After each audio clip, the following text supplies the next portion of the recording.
Yuk jadi bagian dari dakwah kami. Dukung operasional dakwah dan sosial kami, raih pahala amal jariah yang terus mengalir sampai hari kiamat. Assalamualaikum warahmatullahi wabarakatuh. Alhamdulillah wassalatu wassalamu ala rasulillah. Segala puji dan puja kehadirat Allah subhanahu wa ta'ala, juga salawat dan taslim kepada Nabi besar Muhammad sallallahu alaihi wa ala alihi wa sahbihi wasallam. Saudaraku seiman, kita akan melanjutkan bedah buku kita Minhajul Muslim. Dan kita akan masuk insyaAllah di materi ke-6 dari bab jual beli, yaitu masalah riba dan prakteknya. Tentu poin ini atau bahasan ini adalah sesuatu yang sangat penting karena di era kita sekarang terlalu banyak kaum muslimin yang terjerumus dalam riba. Dan mereka tidak coba untuk mempelajarinya atau tidak berupaya juga untuk melepaskan diri, kecuali sebagian kecil di antara mereka yang memang melihat bahwasanya sekarang kepepet, sudah akan kena denda, akan disita asetnya, baru kemudian mereka mau melepaskan diri dari masalah riba tersebut. Tapi di awal-awal mereka menganggap remeh semuanya, menganggap bisikan syaitan adalah sesuatu yang baik dengan mengatakan misalnya pada diri mereka, nggak apa-apa, nanti toh bisa dibayar, cukup kok gaji saya, dan seterusnya.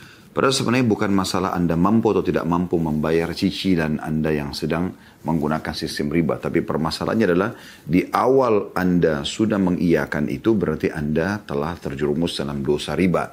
Dan terlalu banyak ancaman-ancaman dalam syariat kita tentang masalah praktisi riba ini. Anda perlu renungi hadis Nabi SAW yang dihasankan oleh para ulama. 1 dirham riba lebih berat daripada 36 kali berzina. Saya ulangi, kata Nabi SAW, 1 dirham riba lebih berat daripada 36 kali berzina. Bayangkan Anda berzina dengan 36 orang yang berbeda-beda, dan itu saja sudah cukup untuk membuat pikiran dan mungkin beban yang sangat berat bagi seorang beriman. 1 kali saja berzina sudah beratnya luar biasa. Bagaimana kalau 36 kali berzina? Dan Nabi SAW memilih nilai yang paling rendah, yaitu 1 dirham. Kita anggap misalnya 1.000 rupiah. Itu lebih berat daripada 36 kali berzina. Dalam riwayat lain, 1 dirham riba itu lebih berat daripada menzinai atau setara dengan menzinai ibu sendiri. Itu luar biasa. Dalam bab zina itu, ya, yang paling tinggi, yang paling berat adalah berzina dengan mahram. Ibu sama anak, ayah sama anak, saudara sama saudari, tante sama ponakan. Ini adalah sesuatu atau di bab zina yang paling berat.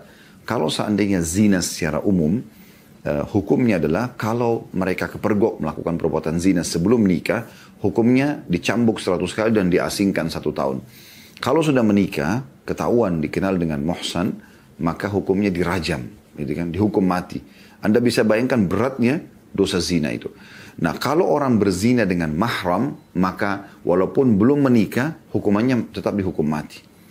Itu beratnya hukuman zina gitu. Nah, 1 dirham riba itu seperti berzina dengan ibu sendiri atau bahkan lebih berat daripada itu. Anda bisa bayangkan bagaimana bobot dosa ini. Tapi subhanallah, sangat sedikit di antara kaum muslimin yang mau menyadari masalah ini. Tetap aja mereka sibuk dengan bank konvensional mereka, kartu kredit mereka, yang jelas-jelas praktek riba. Ya. Dan terus saja dikatakan tidak masalah, ya, tidak mengapa, dan seterusnya. Dan akhirnya mereka anggap remeh, dan terjadilah hal-hal yang tidak diinginkan, dari penyakit, ya, dari ributnya rumah tangga, ya, dari segala macam hal-hal yang terjadi karena justru sebabnya adalah riba tersebut. Baik, kita akan insya Allah membaca apa yang ditulis oleh Syekh Abu Bakar Jazair rahimahullah berhubungan dengan bab riba ini, maksud dalam bab jual beli. Dan beliau akan merincikan 2 jenis riba yang sudah masyhur dan akan kita bacakan insya Allah. Di poin A-nya, masalah riba dan prakteknya, beliau mengatakan ada angka 1 pengertian riba. Pengertian riba. Riba adalah penambahan sejumlah harta yang bersifat khusus. Ya. Penambahan harta yang bersifat khusus. Nanti akan lebih jelas ya. Dan riba terbagi menjadi 2 bagian. Ada riba fadl dan riba nasi'ah. Jadi ada 2 ini yang akan dirincikan oleh beliau.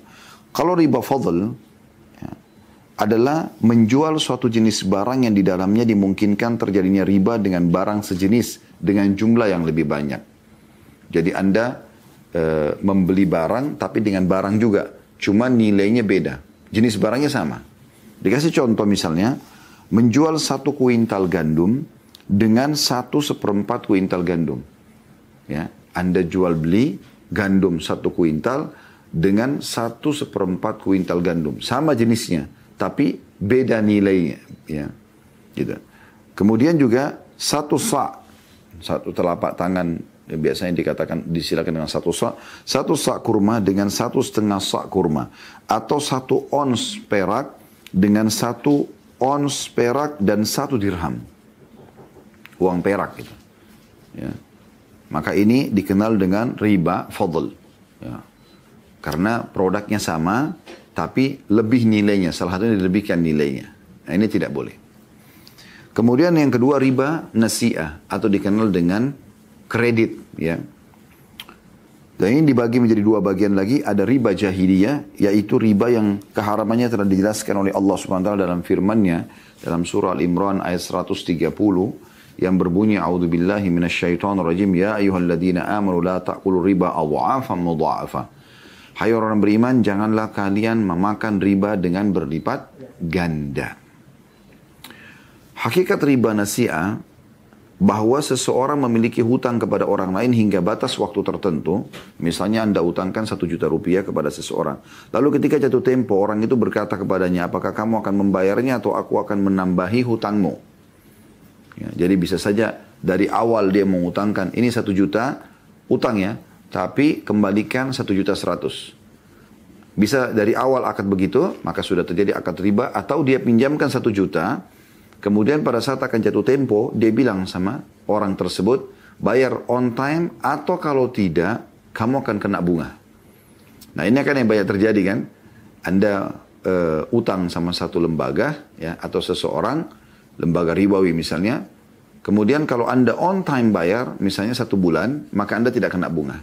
Tapi kalau Anda telat sedikit akan kena bunga. Nah ini yang dimaksud dengan riba nasi'ah. Banyak orang mengatakan, saya kan tidak kena bunganya. Saya selalu cicil pakai kartu kredit on time. Baik, pertanyaan sederhana saudaraku seiman.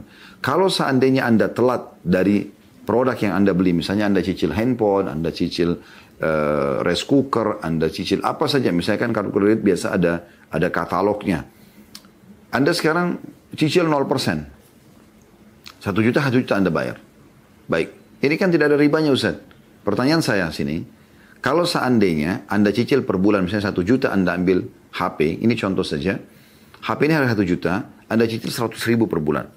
0%. Pertanyaan sederhana, kalau seandainya akhir bulan Anda telat, misalnya harus bayar setiap tanggal 27. Anda bayarnya tanggal 29 atau nanti tanggal 1 bulan depan. Kena bunga nggak? Jawabannya, kena bunga. Tapi kan kecil Ustaz, hanya 50.000. Bukan masalah kecilnya. Ingat tadi hadis yang saya sampaikan. Kata Nabi SAW, 1 dirham riba lebih berat daripada 36 kali berzina. Ini yang dimaksudkan. Jadi sebenarnya bukan masalah Anda kena bunga atau tidak. Tapi asalnya apakah itu lembaga ribawi atau individu yang memang menggunakan sistem ribawi dalam mengutangkan uang. Bisa diketahui dari mana? Kalau Anda telat membayar, kena denda nggak? Ya. Kalau seandainya ada seorang muslim meminjamkan uang kepada orang lain, 1 juta rupiah, akan dibayar di akhir bulan.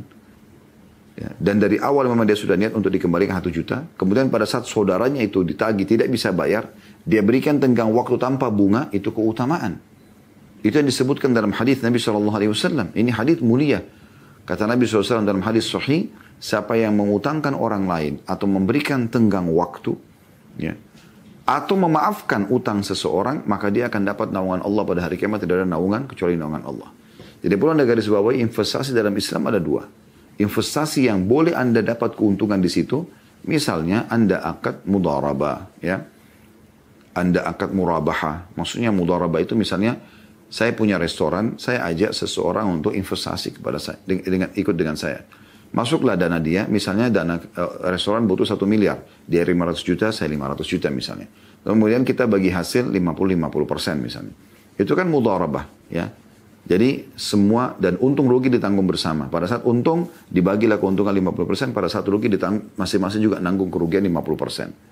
Atau murabaha. Murabaha itu misalnya saya mau beli mobil, saya nggak ada duit. Kemudian saya mengatakan kepada saudara saya seorang muslim, bisa nggak beliin saya mobil ini? saya butuh 200 juta nilainya. Maka dia mengatakan, baik Khalid, saya akan belikan kamu, tapi saya akan jual kepadamu 220 juta. Jelas akadnya jual beli. Dia mau beli 200 juta, tapi dia jual kepada saya, jual, ya, bukan utang. Jual kepada saya 220 juta. Dan saya sepakat, saya mengatakan baiklah, wajar dia mengeluarkan uang lalu dia ambil keuntungan, karena dia ini transaksi jual beli, ya, bukan utang piutang. Ada produknya, gitu kan? Dan kemudian jelas akadnya dari awal dia mengatakan saya jual kepadamu. Kemudian saya bilang misalnya, baiklah saya cicil 10 bulan ya, karena saya tidak mampu kalau langsung bayar cash semuanya. Oke, ya. Maka terjadilah akad kredit di sini. Nah, ini tidak ada masalah. Dan ini boleh saja, ya. Nah, investasi yang kedua adalah investasi yang murni mencari pahala. Itulah utang, saudaraku. Utang itu adalah investasi juga, tapi murni mencari pahala. Kalau tadi investasi yang pertama itu memang mencari keuntungan. Ya, Anda dapat hasil dari bisnis Anda bersama seseorang partner Anda. Tapi kalau di sini tidak. Ya. Kalau yang utang ini memang investasi, tetapi sifatnya ya, Anda tidak mengambil keuntungan duniawi. Anda justru mengejar keutamaan. Makanya banyak sekali kalau Anda ketik di Google keutamaan mengutangkan orang. Keutamaan misalnya memberikan tenggang waktu. Banyak sekali riwayat-riwayat yang menyebutkan tentang keutamaannya. Gitu kan, Anda bisa baca. Maka itu boleh. Ya. Tapi ingat, memang tidak ada keuntungan dari situ. Kapan Anda tambah, maka masuk dalam riba an-nasiyah. Baik. Kemudian dia katakan, jika ia tidak mampu membayarnya, niscaya utangnya ditambah dan ditangguhkan hingga batas waktu yang lainnya. Saya ulangi kembali, hakikat riba nasi'ah, bahwa seseorang memiliki utang kepada orang lain hingga batas waktu tertentu, lalu ketika jatuh tempo, orang itu berkata kepadanya, apakah kamu akan membayarnya atau aku akan menambahi utangmu? Saya berbunga. Jika ia tidak mampu membayarnya, niscaya utangnya ditambah, ya, bunga, dan ditangguhkan hingga batas waktu tertentu. Maksudnya, oke, saya tambah 1 bulan lagi, tapi bertambah ya, jadi 1.100.000 misalnya. Sehingga jumlah utangnya akan terus bertambah dan berlipat ganda seiring dengan penambahan batas waktu pembayarannya. Juga termasuk ini contoh riba nasi'ah, tapi yang dikenal dengan riba jahiliyah. Di masa jahiliyah mereka selalu begitu. Utangin orang, ya, tapi dia ambil keuntungan dari situ. Memang dia jadikan sebagai bisnis yang mengambil keuntungan. Padahal dalam Islam di sini murni mengejar pahala kalau utang piutang. Kemudian beliau mengatakan jika juga termasuk riba jahiliyah bahwa seseorang mengutangkan 10 dinar kepada orang lain hingga batas waktu tertentu, baik sebentar maupun lama, dengan syarat ia harus mengembalikan 15 dinar. Ini sudah kita jelaskan tadi. Jadi ada 2 gambaran beliau di sini, riba jahiliyah yang masuk dalam riba nasi'ah, ya. Yaitu seseorang dari awal mengutangkan 1 juta rupiah lalu dia mengatakan kau harus kembalikan 1.100.000. Setuju? Tanda tangan. Atau dia utangkan 1 juta tanpa dia mau mengambil sesuatu, tetapi setelah itu pada saat mau jatuh tempo, orang yang sedang utang tidak mampu bayar, maka dia akan mengatakan kau bayar sekarang atau kalau tidak saya berikan tenggang waktu lagi cuma bertambah. Nah, ini dua-duanya masuk dalam riba nasi'ah. Bagian pertama yaitu riba jahiliyah. Beliau mengatakan riba nasi'ah adalah jual beli sesuatu yang di dalamnya dimungkinkan terjadi riba. Misalnya menjual emas, perak, beras, gandum, atau kurma dengan barang lain yang di dalamnya mengandung riba nasi'ah. Misalnya seseorang menjual 1 kuintal kurma dibayar dengan 1 kuintal gandum hingga batas waktu tertentu. Atau seseorang menjual 10 dinar uang emas dibayar dengan 120 dirham uang perak hingga batas waktu tertentu. Ini bagian yang kedua daripada riba nasi'ah itu sendiri. Ya. Selain tadi utang piutang, ya, itu dikenal dengan riba jahiliyah, atau riba nasi'ah yang kedua yaitu ya, menukar sebuah barang dengan barang lain yang berbeda jenis, ya, tetapi tidak senilai. Kayak emas sama perak tadi sudah dikatakan, atau gandum sama kurma. Ya. Tidak senilai. Ya. Dan kalau Anda mau aman, Anda lebih baik menjual dulu produk Anda, dapat uang berapa, baru Anda beli produknya, yang orang yang Anda jadikan sebagai target untuk membeli produknya gitu. Di poin keduanya, masalah hukum riba itu sendiri. Riba diharamkan berdasarkan firman Allah Subhanahu wa taala dalam surah Al-Baqarah ayat 275 yang berbunyi a'udzubillahi minasyaitonirrajim wa halallahu al-bai'a wa harrama ar-riba. Padahal Allah telah menghalalkan jual beli dan mengharamkan riba. Juga firman Allah Subhanahu wa taala dalam Al-Imran 130. A'udzu billahi minasyaitonir rajim. Ya ayyuhalladzina amanu la ta'kulu riba adha'afan mudha'afa. Hai orang beriman, janganlah kalian memakan riba dengan berlipat ganda. Apa makna berlipat ganda? Orang kalau sudah kena riba, teman-teman sekalian, itu akan berlipat ganda. Sulit sekali orang lepas dari riba itu. Ya. Anda perlu garis bawahi, teman-teman sekalian, utang itu dibolehkan dalam syariat Islam bagi orang yang tidak mampu. Bukan orang yang mampu lalu dia berhutang. Ya. Karena orang mampu dasarnya dia tidak boleh berhutang. Dia punya kemampuan. Masuk dalam umumnya sabda Nabi SAW, matlul ghani zulm. Menunda pembayaran bagi orang kaya adalah kezaliman. Imam Adz-Dzahabi rahimahullah masukkan dalam buku beliau Al-Kabair, dosa-dosa besar, yaitu sengaja menunda pembayaran utang bagi orang yang mampu. Sekarang kalau Anda punya kemampuan, ya kita lihat misalnya kartu kredit sekarang. Kartu kredit ini makin kaya makin besar limitnya, makin dibukakan pintu utang. Padahal dia mampu beli cash, gitu kan? Orang miskin gak bakal dipilihkan kartu kredit. Harus ditahu berapa gaji dia bulanan, alamatnya jelas, segala macam gitu kan. Dalam Islam justru utang diberikan kepada orang-orang yang tidak mampu. Dan memang kita mengejar pahala gitu kan. Tetapi di sini tidak. Mereka menggunakan hal yang berbeda.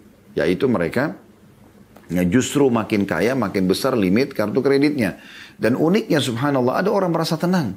Ya, sikat gigi yang dia pakai, odolnya, sabunnya, samponya, minyak gorengnya, pancinya, kompornya, semua ya, AC, listrik dia, air, pakaian yang dia pakai, bantal, spray, selimut, semuanya riba. Kenapa? Dari kartu kredit.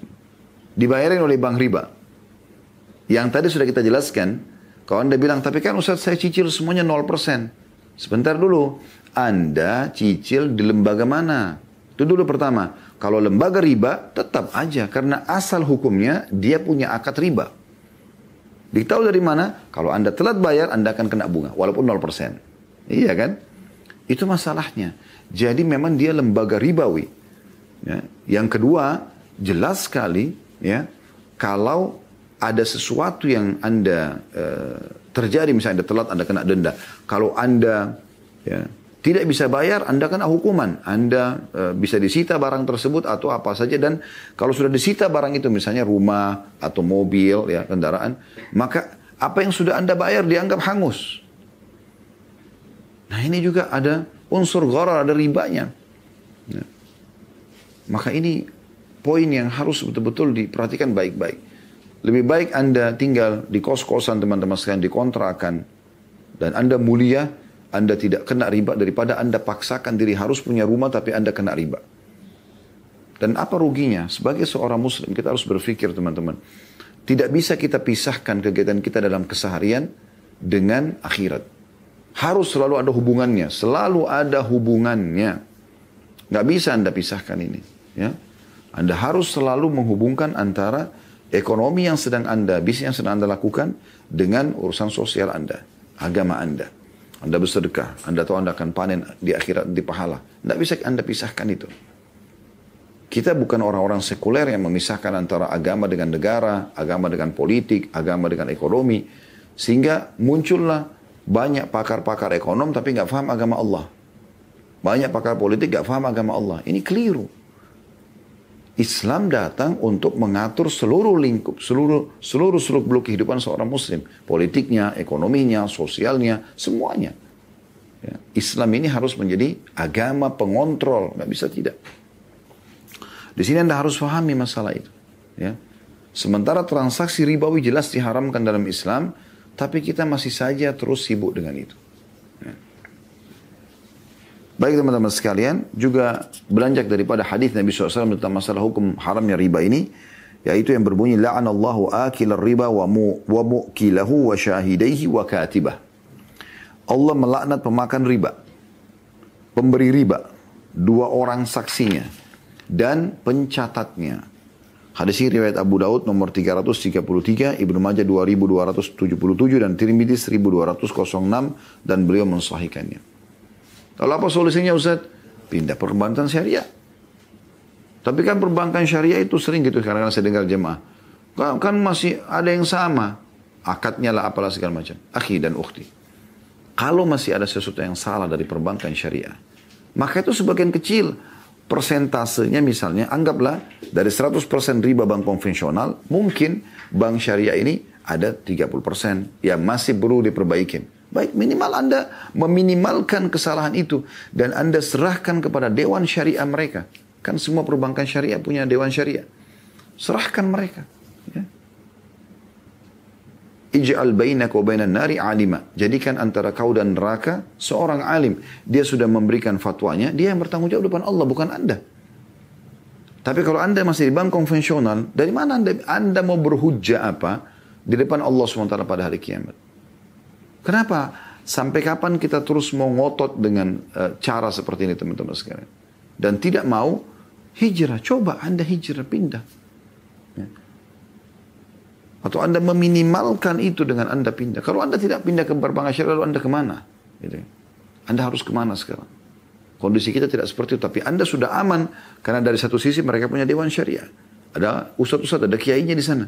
Mereka akan bertanggung jawab depan Allah kalau memang mereka ada salah sistemnya. Anda bisa datang, Anda diskusikan, Anda tanyakan. Juga sabda Nabi, dan ini ketat sekali ya. Perhatikan, Allah melaknat, artinya Allah murka pada mereka. Akil riba, yang memakan riba itu, ya, lembaganya di sini, atau pemakan riba ini maksudnya orang yang jadi konsumennya atau orang yang menjadi nasabahnya. Kemudian wa mu'kila, yang memberi makan riba, lembaganya, wa syahidaihi, dan saksinya, dan juga wa katibah. Katibah ini penulisnya, berarti para pegawainya kena semua ini, ya, kena semua. Juga sabda Nabi SAW, dirhamun riba, ya'kuluhu rajulu wa huwa ya'lam, asyaddu min sittin wa thalathina zanyah.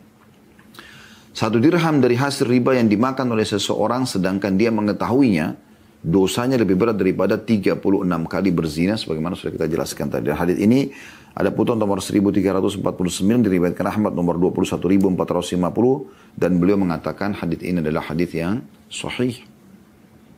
Ya. Juga sabda Nabi SAW, Ar-riba 73 baban, aisaruha an yankiha ar-rajulu ummah, wa inna arba riba irdur rajul muslim. Riba itu ada 73 pintu, 73 tingkatan, level-levelnya. Di mana pintu yang paling ringannya, yang paling ringan nanti hukumannya pada depan Allah SWT hari kiamat, setara dengan dosa seseorang menikahi ibu kandungnya, zina sama ibu kandungnya. Itu paling rendahnya. Dan pintunya yang paling berat setara dengan dosa menodai kehormatan seorang muslim. Hadis ini diriwayatkan oleh Al-Hakim dan beliau mensahihkannya. Ya, tentu dalam hadis ini penutupannya sangat luar biasa ya. Kalau Anda menganggap sudah faham dosa riba itu berat, bahkan mengalahkan dosa zina, maka Anda mencoreng kehormatan muslim, gosipin dia, fitnah dia, adu domba dia, lebih berat lagi daripada ya, dosa riba itu. Karena level ke-73-nya yang paling beratnya, itu setara dosanya dengan mencoreng kehormatan seorang muslim. Nah, ini kan banyak sekali dianggap remeh di tengah-tengah masyarakat kita. Gosip itu menjadi sesuatu yang biasa, hot news kalau perlu, berita yang terbaru yang paling panas. Gosipin orang, angkat cerita aibnya orang. La haula wala quwata illa billah. Ini setara dengan level tertingginya riba, 73. Level ke-73-nya gitu.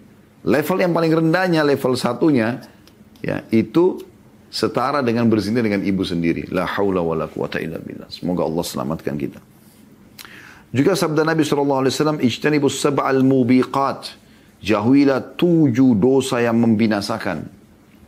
Membinasakan di dunia, membinasakan di akhirat. Di dunia tidak akan tentram, akan banyak cobaan Allah Subhanahu wa taala, ributnya rumah tangga, penyakit yang kronis dan segala macam hal. Dan di akhirat juga membinasakan, siksanya lebih pedih di kuburan dan juga di akhirat. Lalu ditanyakan kepada beliau, ya Rasulullah, apa saja 7 dosa membinasakan itu? Lalu beliau mengatakan, asyirku billah. Yang paling pertama menyekutukan Allah. Syirik. Kedukun-dukun, berhenti ini. Ya. menganggap ada partner Allah subhanahu wa ta'ala, yang menurunkan hujan juga selain Allah, ada yang memberikan rezeki selain Allah, menyekutukan seperti orang-orang kafir Quraisy. Mereka yakin Allah ada, tapi mereka yakin juga kalau patung-patung itu punya kekuasaan seperti Allah, maka mereka juga mohon-mohon pada patung-patung tersebut. Dan betapa banyak terjadi di Indonesia, Allahul Musta'an, semoga Allah selamatkan kita. Baru dalam sholat dia mengatakan, Iyyaka na'budu wa iyyaka nasta'in. Hanya kepadamu kami menyembah, hanya kepadamu kami minta tolong. Selepas salam, minta dengan kuburan di sebelah masjidnya. Lalu mana statement anda tadi, hanya kepadamu ya Allah, hanya kepadamu ya Allah. Makanya Imam Nawawi mengatakan rahimahullah, seorang ulama Syafi'i yang masyhur, saya heran dengan orang yang meminta-minta pada kuburan, padahal di dalam kuburan itu adalah manusia yang seperti dia, tapi sudah jadi tulang belulang. Bagaimana dia bisa nggak paham ini? Yang kedua, was-sihr. Sihir teman-teman sekalian. Berhenti ke dukun ini, yang mereka namakan dirinya paranormal, ya, orang pintar. Ini penipuan, tidak boleh. Anda mau dapat jabatan, tidak usah ke dukun. Kenapa ke dukun? Kenapa nggak sholat tahajud? Kenapa nggak minta kepada Tuhan alam semesta? Nggak boleh ke dukun. Tinggalkan semua dukun ini. Perangi mereka, nggak boleh. Nggak boleh datangin, nggak boleh dibiarkan di tengah-tengah lingkungan kita, nggak boleh ini. Karena mereka bersekutu dengan syaitan, nggak boleh. Sihir, memisahkan antara suami istri, ya, menyiksa orang lain dengan sihirnya dan segala macam hal. Yang ketiga, wa qatlun nafs allati haramallahu illa bil haqq, membunuh jiwa, ya, yang Allah telah haramkan kecuali dengan alasan yang benar. Apa itu alasan yang benar? Kalau misalnya Anda lagi jalan diserang oleh perampok, lalu Anda melawan. Nah, pada saat Anda melawan, Anda membunuh dia, itu lain. Sebagaimana dalam hadis lain kata Nabi SAW pada saat seorang sahabat bertanya, ya Rasulullah, bagaimana kalau ada perampok mau merampok harta saya? Kata Nabi SAW, lawan dia. Kata orang itu, bagaimana kalau saya terbunuh? Kata Nabi SAW, kau akan mati syahid. Bagaimana kalau aku membunuh dia? Tidak ada beban hukum padamu. Saya tidak berdosa kamu. Ini berbeda. Seorang wanita mau diperkosa, lalu dia melawan, dia ambil batu, dia pukul kepalanya si pelaku kriminal tersebut, lalu mati. Dia nggak berdosa sih, karena memang dia punya alasan untuk membela diri gitu, ya. Tapi kalau hanya bunuh-bunuh diri tanpa sebab, maka ini termasuk, ya, dosa yang membinasakan. Ya. Oh, tidak ada orang yang membunuh orang lain kemudian dia bisa tenang tidur, ya, pasti dia akan gelisah. Orang itu juga akan menuntut dia pada hari kiamat nanti. Itu yang ketiga. Yang keempat, wa aklur riba. Ini jadi saksi bahasan kita. Pemakan riba, yang memakan riba. Baik lembaganya, baik orang yang mengambil riba tersebut, pegawainya, saksinya, semua kena sebagaimana sudah kita jelaskan. Yang kelima, wa aklu malil yatim, memakan hartanya anak yatim. Ya, baik apa dia punya lembaga, yayasan yang mengelola dana yatim, ataupun ada anak yatim yang di bawah naungan dia tinggal di rumahnya dan hartanya banyak, tapi karena masih kecil dia yang kelola, maka dia salah gunakan. Kemudian yang keenam, wa tawalli yaumaz zahf, lari dari kancah peperangan. Anda kalau mau dengar penjelasan semua ini sudah kami jelaskan, insya Allah Anda bisa lihat di playlist YouTube, cari bahasan buku atau bedah buku kitab Al-Kabair, dosa-dosa besar yang tulis oleh Imam Az-Zahabi rahimahullah. Kemudian yang terakhir adalah yang ketujuh, wa qadhful muhsanatil mu'minatil ghafilat, menuduh berzina wanita yang beriman serta lengah, maksudnya memfitnah mereka sehingga akhirnya mereka dikucilkan atau dihukum oleh masyarakat karena fitnah yang dibuat oleh orang ini. Ini adalah 7 dosa yang membinasakan. Saksi bahasan kita yang keempat yaitu memakan harta riba. Yang ketiga, hikmah diharamkannya riba. Di antara hikmah diharamkannya riba adalah sebagai tambahan atas hikmah-hikmah yang bersifat umum yang terkandung dalam tuntutan syariat, yaitu menguji keimanan seseorang dalam mentaati Allah. Jadi seperti Allah haramkan babi, Allah haramkan khamr, Allah haramkan zina, Allah haramkan riba, Allah haramkan sihir. Ini sebagai ujian. Patuh nggak sih kita? Gitu. Seperti Anda kalau kerja di perusahaan pasti akan ada peraturan-peraturan yang kalau Anda langgar Anda akan kena konsekuensi hukum. Baik dalam melaksanakan perintah Allah maupun dalam meninggalkan larangannya. Di antara hikmah tersebut adalah yang pertama menjaga harta seorang muslim agar tidak dimakan dengan cara yang batil. Ini termasuk bagian daripada hikmah syariat. Jadi tidak boleh kita memakan harta seorang muslim. Ya. Dan Nabi SAW mengatakan pada saat di Haji Wada, ketahuilah sesungguhnya harta kalian, jiwa seorang muslim, ya, hartanya, kehormatannya, semua, darahnya semuanya haram. Ya. diharamkan. Kemudian yang kedua, mengarahkan seorang muslim agar menginvestasikan hartanya dalam sejumlah usaha yang bersih, yang jauh dari kecurangan dan penipuan. Serta terhindar dari segala tindakan yang menimbulkan kesengsaraan dan kebencian di antara kaum muslimin. Hal tersebut dilakukan dengan menginvestasikannya dalam bidang pertanian, industri, dan perdagangan yang sehat dan bersih. Ya apa adanya, real, bisnis sama-sama, untung rugi ditanggung bersama. Ya. Kemudian, poin ketiganya, menyumbat seluruh jalan yang membawa seorang muslim kepada tindakan memusuhi dan menyusahkan saudaranya sama muslim yang berakibat pada lahirnya celaan serta kebencian dari saudaranya. Ini umumnya, artinya terjadi pertengkaran gitu. Yang keempat, menjauhkan seorang muslim dari perbuatan yang dapat membawanya kepada kebinasaan. Karena memakan harta riba itu merupakan kedurhakaan dan kezaliman. Sedangkan akibat dari kedurhakaan dan kezaliman adalah penderitaan. Sebagaimana Allah SWT berfirman, surah Yunus ayat 23, A'udzu billahi minasyaitonir rajim, ya ayuhan nasu innama bagyukum ala anfusikum. Hai manusia, sungguhnya bencana kezaliman kalian akan menimpa diri kalian sendiri. Ya, akan menimpa diri kalian sendiri. Anda pernah dengar ya berapa kali orang diangkat dalam media-media kita karena dia riba, ya. Terus riba, dia pamer mobilnya yang mewah, dia bangga dengan rumahnya yang besar. Terakhir nggak bisa bayar, disita semuanya. Akhirnya terbengkalai. Apakah dia masih hidup, ya, atau sampai di penjara misalnya, keluarganya terbengkalai, atau dia sudah meninggal lalu ahli warisnya tidak mendapatkan apa-apa. Saya pernah ditanya oleh seorang ibu pada saat di majelis kami itu di meja-meja taklim disampaikan masalah itu ya. Biasanya kalau ibu-ibu melalui kertas terus membahasakan kalau saya tidak beli rumah sekarang maka saya tidak akan pernah punya rumah. Saya bilang itu kan persepsi ibu. Ya. Kenapa ibu menanamkan begitu? Saya sendiri mengalami, saya dulu tidak punya rumah sama sekali. Alhamdulillah. Dengan kita coba bersabar, kita coba kumpulin uang pelan-pelan dari yang halal. Dan saya pernah mengajak beberapa orang jamaah. Saya katakan ini rumah saya mau beli, Anda bisa nggak belikan saya dan saya cicil. Boleh dengan sistem utang, ya, qard hasan maksudnya, yang dimaksud adalah pinjaman yang mengejar pahala, atau Anda mau sistem murabahah. Anda beli rumah ini, jual sama saya dengan keuntungan. Dan alhamdulillah, Masya Allah, Allah mudahkan. Ada orang-orang jazahumullahu khairan. Semoga Allah balas mereka dengan kebaikan. Dan saya yakin, ya, setelah rumah itu kami pakai dengan keluarga, maka mereka akan terus pahalanya berjalan. Karena mereka ternyata mengutangkan kami tanpa minta keuntungan, Masya Allah. Ya, dan itu bisa. Ini hitungan beberapa waktu yang lalu saja kita tidak punya. Dan alhamdulillah beberapa tahun setelah itu kita jadi punya gitu. Ya. Bersabar sedikit akhi dan ukhti dalam keadaan kita. Kenapa harus paksakan diri? Kenapa harus merasa tidak enak dengan masyarakat atau komunitas kita di sekitar kita kalau kita pakai kendaraan yang biasa ya, sementara memang itu kemampuan kita. Percaya diri saja dan bersyukur kepada Allah Subhanahu wa taala. Di dalam sebuah hadis Nabi SAW beliau mengangkat selanjutnya setelah surah Yunus ayat 23 tadi yang berbunyi ittaqul zulma fa inna zulma dhulumatun yaumil qiyamah wattaqus syuha fa innahu ahlaka man kana qablakum hamalahum ala an safaqu dima'ahum wastahallu maharimahum. Takutlah kalian akan kezaliman. Karena ini kan akan riba kan menjadi penyebab kezaliman kan. Utangin orang lalu minta keuntungan. Padahal orang utang kan jelas karena dia tidak mampu. Umumnya begitu ya. Anda bebankan lagi dengan bunga. Sampai kadang-kadang ada orang, dan saya tahu beberapa orang punya kasus begitu. Saking tidak mampunya dia bayar, menyicil kembali uang tersebut, akhirnya dia cuma bisa bayar bunganya setiap bulan. Ayah sampai tua, sampai meninggal pun tidak selesai-selesai. Nah, itu terjadi dari bukan cuma individu, bukan cuma sebuah lembaga. Antara negara pun Anda tahu di dunia ini seperti itu. Lembaga-lembaga ribawi, mereka mengikat negara-negara dengan utang-utang ribawi sampai negara-negara itu dikuasai oleh mereka karena hanya mampu membayar bunganya.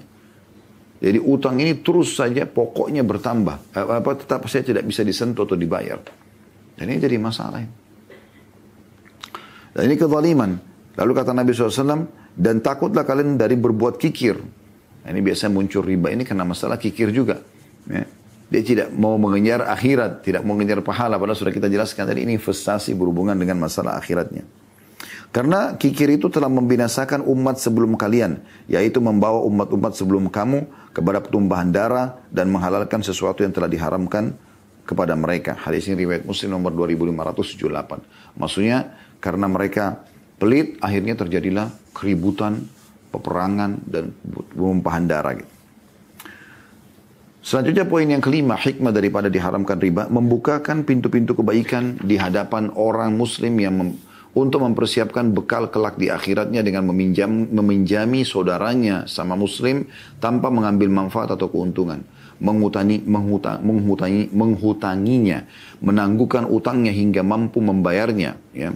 Memberikan kemudahan serta menyayanginya dengan tujuan semata-mata mencari keridhaan Allah, sehingga mengakibatkan tersebarnya kasih sayang dan ruh persaudaraan yang tulus di antara kaum muslimin.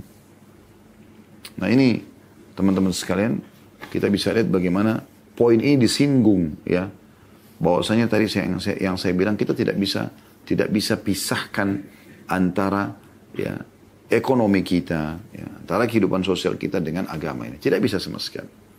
Ada saatnya di mana Anda dagang, Anda dapat keuntungan. Ada saatnya memang Anda mencari pahala. Gitu kan. Itu. Jadi orang kalau selalu berpikir keuntungan apa yang saya bisa dapat selalu materi, maka dia tidak akan pernah bersedekah orang seperti ini.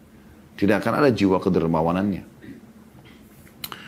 Baik teman-teman sekalian, kita coba membacakan dulu beberapa keutamaan orang yang mengutangkan orang lain tanpa mengambil manfaat. Dan ini poin perlu sekali dititik beratkan dan dijelaskan. Dan saya harap Anda, ya, membuka fikiran Anda, mendengarkan baik-baik dan merenungi dengan hati. Ini kita bicara masalah keimanan. Hadis Nabi SAW yang berbunyi diriwayatkan oleh Imam Muslim di nomor 2699. Kata Nabi SAW, "Man naffasa an mu'minin kurbatan min kurabid dunya naffasallahu anhu kurbatan min kurabi yaumil qiyamah." Barang siapa yang meringankan suatu kesulitan atau kesusahan atau kesedihan seorang mukmin di dunia, Allah akan meringankan kesusahannya pada hari kiamat. Orang susah justru dimudahkan. Orang-orang lembaga ribawi ini, mereka malah menyulitkan orang. Dengan tahu orang ini butuh, bukannya dibantu, malah ditunggangi untuk harus ada bunganya. Ya. Ini akan selamat dari kesusahan di hari kiamat. Di saat Anda sudah tidak berlaku lagi rupiah, dolar, euro, tidak ada lagi yang berlaku di sana. Ya. Kemudian kata Nabi SAW masih lanjutan hadisnya, وَمَنْ يَسَّرَ عَلَى مُؤْسِرٍ يَسَّرَ اللَّهُ عَلَيْهِ فِي الدُّنْيَا وَالْآخِرَةِ. Dan barang siapa yang memudahkan urusan seseorang yang dalam keadaan sulit, Allah akan memberinya kemudahan di dunia dan di akhirat. Jadi dia mau bayar, dia mau utang dipinjamkan. Dia mau bayar belum mampu, diberikan tenggang waktu tanpa ada bunga. Kemudian waman satara musliman satarahu Allah fid dunya wal akhirah, dan barang siapa yang menutupi aib seorang muslim di dunia, Allah akan tutupi juga aibnya di dunia dan di akhirat. Bukan malah ngosipin, nyebarin, ya, aibnya. Kemudian kata Nabi SAW, Wallahu fi aunil abdi ma kana al-abdu fi auni akhi. Allah akan terus membantu seorang hamba selama dia sibuk membantu saudaranya. Kemudian teman-teman sekalian, dalam Tuhfatul Ahwadhi, ini syarah kitab Tirmidzi, dia jadi 7 halaman 261, dijelaskan yang dimaksud dengan potongan hadis memberi kemudahan pada orang miskin, baik mukmin maupun kafir yang memiliki utang dengan menangguhkan pelunasan utang dan membebaskan sebagian utang atau membebaskan seluruh utangnya. Itu yang dimaksud dengan makna tadi hadits, memberikan kemudahan. Teman-teman sekalian, di dalam firman Allah Subhanahu wa taala, direnungi juga ini, ya. Al-Baqarah 280, Allah juga berbicara tentang masalah ini. Bagaimana kita memudahkan orang kalau mau utang, butuh dan segala macamnya. A'udzu billahi minasyaitonir rajim. Al-Baqarah 280, wa in kana dzu usratin fanadhiratun ila maisarah wa an tasaddaqu khairun lakum in kuntum ta'lamun. Saya minta teman-teman buka ini, ya. Al-Baqarah 280. Sekali lagi, Al-Baqarah 280. Dan jika orang yang berhutang itu dalam kesukaran, dia terpaksa utang, dia sulit. Kalau dia tidak sulit, tentu dia tidak akan utang gitu. Ya. Maka berilah tangguh sampai dia berkelapangan. Ini kata Allah SWT kepada orang-orang beriman. Justru kalau kita sudah utangkan dan kita tagih ternyata dia tidak mampu, berikan tangguh waktu. Dan menyedekahkan sebagian atau semua utang itu lebih baik bagimu jika kamu mengetahuinya. Maksudnya jika kamu mempelajarinya, berikan tenggang waktu atau udah nggak apa-apa, kamu nggak mampu nggak usah bayar. Itu akan panen pahala yang luar biasa pada hari kiamat nanti. Ini firman Allah Subhanahu Wa Taala. Ya. Begitu juga dengan hadis Nabi SAW riwayat Imam Muslim nomor 3006. Ini dalil yang ketiga. Ya. Kata Nabi SAW, man anzara mu'siran aw wada'a anhu adallahu Allahu fi dhillih. Barang siapa yang memberi tenggang waktu bagi orang yang berada dalam kesulitan untuk melunasi utang atau bahkan membebaskan utangnya, maka dia akan mendapatkan naungan Allah di mahsyar nanti. Di saat orang lagi kepanasan, Anda pernah dengar hadis tentang 7 golongan yang dinaungi oleh Allah, tidak ada naungan kecuali naungannya. Ya, pemimpin yang adil, anak muda yang tumbuh di atas ketaatan Allah, ya, 2 orang yang saling mencintai karena Allah berpisah dan berkumpul karenanya, ya. Kemudian seorang laki-laki yang diajak berzina oleh seorang wanita yang beri kedudukan dan kecantikan namun dia menolak, ya, seseorang yang menginfakkan hartanya dengan tangan kanan sampai tangan kiri tidak tahu, ya. Kemudian seseorang yang mengingat Allah sendirian kemudian menetes air matanya, ya. Jadi ada orang-orang 7 golongan yang Allah naungi dan di sini juga sama. Ada juga orang yang akan dapat naungan Allah di mahsyar, orang tenggelam dengan keringatnya masing-masing karena tergantung dengan kadar dosanya. Namun orang yang mengutangkan orang dengan memberikan tenggang waktu atau memaafkan maka akan dapat naungan Allah Subhanahu Wa Taala. Juga dalam hadis Nabi SAW, hadis ini diriwayatkan oleh Imam Ahmad dan dinyatakan sahih. Kata Nabi SAW, man ahabba an yudhillahu Allahu azza wa jalla fi dhilli falyunziril mu'sira aw liyadha anhu. Barang siapa yang ingin mendapatkan naungan Allah azza wa jalla di hari kiamat nanti, maka hendaklah dia memberi tenggang waktu bagi yang mendapat kesulitan untuk melunasi utang atau bahkan dia membebaskan utangnya tadi. Jadi dia berikan tenggang waktu 10 tahun pun dia belum bisa bayar, diberikan tenggang waktu karena ingin panen pahala. Atau ya dia maafkan saja. Jadi ini luar biasa. Pernah ada seorang sahabat Abu Qatadah radhiyallahu anhu, beliau pernah mengutangkan seseorang. Ya. Lalu pada saat jatuh tempo, Abu Qatadah datang menagihnya. Tapi orang ini selalu menghindar, selalu lari. Tidak ada, berbohong gitu. Ya. Sampai satu waktu akhirnya Abu Qatadah datang lagi ke rumahnya, kemudian ada anak kecil yang keluar dari rumahnya, lalu ditanya, mana si fulan? Ya, maka dikatakan di dalam, dia lagi makan gitu. Maka Abu Qatadah dari luar rumah mengatakan, wahai fulan keluarlah, aku mendapatkan informasi kau di dalam. Akhirnya orang itu pun keluar, lalu Abu Qatadah tanya, kenapa kau ini selalu menghindar? Dia mengatakan, wahai Abu Qatadah, gitu kan, saya betul-betul dalam kesulitan. Saya tidak bisa membayar dan saya tidak enak ketemu sama anda gitu. Maka Abu Qatadah cuma tanya, apa betul kau dalam kesulitan? Dia mengatakan iya sambil menangis. Maka Abu Qatadah langsung mengatakan, aku telah mendengarkan Rasulullah SAW bersabda, man naffasa an gharimihi aw maha anhu kana fi dhillil arsy yaumal qiyamah. Barang siapa yang memberikan keringanan pada orang yang berutang padanya atau bahkan membebaskan utangnya. Keringanan, ya, berikan tengah waktu atau membebaskan utangnya, maka dia akan mendapatkan naungan arsy di hari kiamat nanti. La ilaha illallah. Keutamaan-keutamaan seperti ini luput dari lembaga-lembaga ribawi. Dari orang muslim yang sibuk mengutangkan untuk riba. Ya. Kemudian juga dari Sulaiman bin Buraidah, dari ayahnya. Man andara mu'siran falahu bikulli yawmin sadaqa qabla an yahilla ad-dain. Fa idha halla ad-daina fa andarahu kana lahu bikulli yawmin mithlahu sadaqa. Barang sampai memberikan tenggang waktu, ini hadis yang sahih, ya. Kata Nabi SAW, ya, barang siapa yang memberikan tenggang waktu pada orang yang berada dalam kesulitan, dia mau bayar utang gak mampu, maka setiap hari sebelum batas waktu pelunasan, dia utangkan orang, sebelum batas pelunasan, misalnya 1 bulan nih. Jadi setiap hari di masa utang itu, 1 bulan dia menunggu dibayar itu, dia akan dinilai telah bersedekah sejumlah uang itu. Jika utangnya belum bisa dilunasi lagi, lalu dia memberikan tenggang waktu kepada orang tersebut, ya, setelah jatuh tempo, maka setiap harinya dia akan dinilai telah bersedekah 2 kali lipat nilai piutangnya. Hadis riwayat Ahmad, Abu Ya'la, Ibnu Majah, At-Tabarani, Al-Hakim, Al-Baihaqi Dan Syekh Albani mengatakan dalam sisi hadis sahih di nomor 86 dengan ini adalah hadis yang sahih. Luar biasa. Gitu. Coba renungi begini teman-teman. Saya misalnya mengutangkan kepada seseorang 10 juta rupiah. Awal Januari. Kan kita di Januari, ini contoh saja.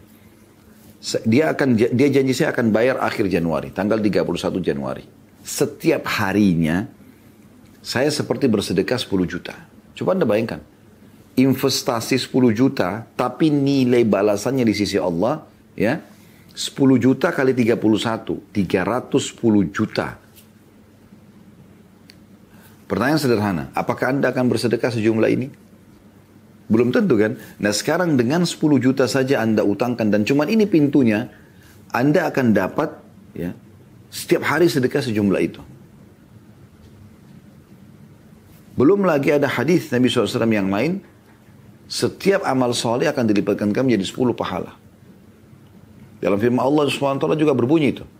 Man ja'a bil hasanati falahu asyru amsalihha. Siapa yang melakukan satu perbuatan baik maka Allah akan lipat gandakan menjadi 10 kali lipat. Artinya 10 juta tadi ya, seakan-akan dia bersedekah setiap harinya 10 juta kali 31 hari berarti kan 310 juta. Dikali 10 3 miliar 100 juta.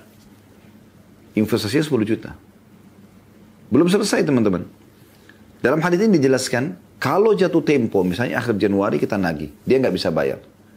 Kita berikan lagi dia tenggang waktu, maka kita akan mendapatkan perharinya double 20 juta per hari. Berarti, 1 bulan lagi kalau misalnya pun 30 hari misalnya, berarti kan 300 juta ya. Berarti 600 juta karena double. Plus dikali 10 pahala 6 miliar. Luar biasa gitu. Bagaimana kalau seseorang, ini kita baru bicara sebulan 2 bulan. Bagaimana kalau ada orang yang sudah punya utang sama orang, atau punya piutang sama orang lain sudah 10 tahun belum dibayar-bayar. Itu luar biasa. Renungi nih teman-teman sekalian. Jadi jangan selalu sibuk dengan mencari keuntungan dari situ.